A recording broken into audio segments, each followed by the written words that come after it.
ঘাড়ের অস্বস্তির কারণে শুক্রবার হাসপাতালে যেতে হয়েছে তানজিদ তামিমকে। স্ক্যান সম্পন্ন করে তারপর মাঠে এসে ব্যাটিং করতে পেরেছেন সবার শেষ ভাগে। আর গতদিন তো ব্যাটিংই করা হয়নি। এখন পুরো দলের অপেক্ষা তার জন্য। মেডিকেল টার্মস অনুযায়ী কালকে সকাল পর্যন্ত আরেকটু আমরা অবজার্ভ করতে চাই। সো আই হোপ যে সে ঠিক হয়ে যাবে, বাট আমাদের সব ধরনের অপশন আছে। ম্যাকাইয়ের দ্বিতীয় টেস্টে তামিম শেষ পর্যন্ত না খেলতে পারলে অপশন হিসেবে দলে আছেন সৌম্য সরকার। এই ব্যাটারের প্রস্তুতিও চলছে জোরে সোরে। ম্যাকাইয়ের 2 প্র্যাকটিস ডেতেই সাদমান ইসলামের সাথে জুটি বেঁধে ব্যাটিং করেছেন বামহাতি এই ব্যাটার। ফার্স্ট স্লিপে ফিল্ডিং প্র্যাকটিসেও ছিলেন সিরিয়াস। সাদমান, সৌম্য, মুমিনুল হক, নাজমুল শান্ত, মুশফিকুর রহিম, লিটন দাস, মেহেদি মিরাজ। টাইগারদের টপ 7-এ এর ব্যতিক্রম হওয়ার সম্ভাবনা কমই।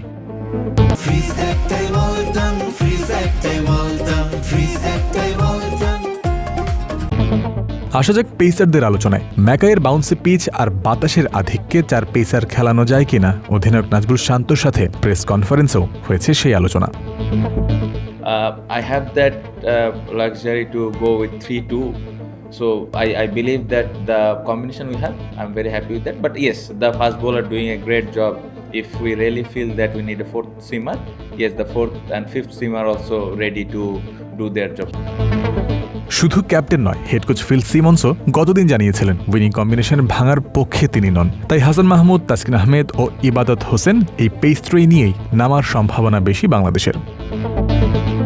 11-এ 4 নম্বর পেসার খেলানোর সম্ভাবনা জাগলে তাইজুল ইসলামকেই বাইরে বসতে হতে পারে। তবে সেই পথে এগোনোর পক্ষপাতী নন অধিনায়ক নিজেই, কারণ তিনি জানেন মিরাজ, তাইজুল স্পিনারদ্বয়ের সামর্থ্য। পজিটিভ দিক হলো যে 2টা স্পিনার আছে যে কোনো কন্ডিশনে ভালো বল করে। সংযুক্তি হিসেবে জানিয়ে রাখা, তানজিদ তামিম যদি না খেলতে পারেন আর তার পরিবর্তে যদি সৌম্য খেলেন, তবে তারও আছে মিডিয়াম পেস বোলিংয়ের সামর্থ্য। আলোচনার ধারাবাহিকতায় তাই বলা যায় তাইজুল, হাসান, তাসকিন, ইবাদত এরাই হতে যাচ্ছেন ম্যাকাই টেস্টে বাংলাদেশের 8 থেকে 11 নম্বর পজিশনের সদস্য। টসে জিতলে কি করতে চায় টাইগাররা, সেই সিদ্ধান্তও ম্যাচ ডের সকালের অবস্থা দেখে নেয়ার কথা জানিয়েছেন নাজমুল শান্ত। 22 অগস্ট বাংলাদেশ সময় ভোর 6টায় ম্যাকাইয়ের গ্রেট ব্যারিয়ার রিফ অ্যারেনায় দ্বিতীয় টেস্টে মাঠে নামবে বাংলাদেশ ও অস্ট্রেলিয়া।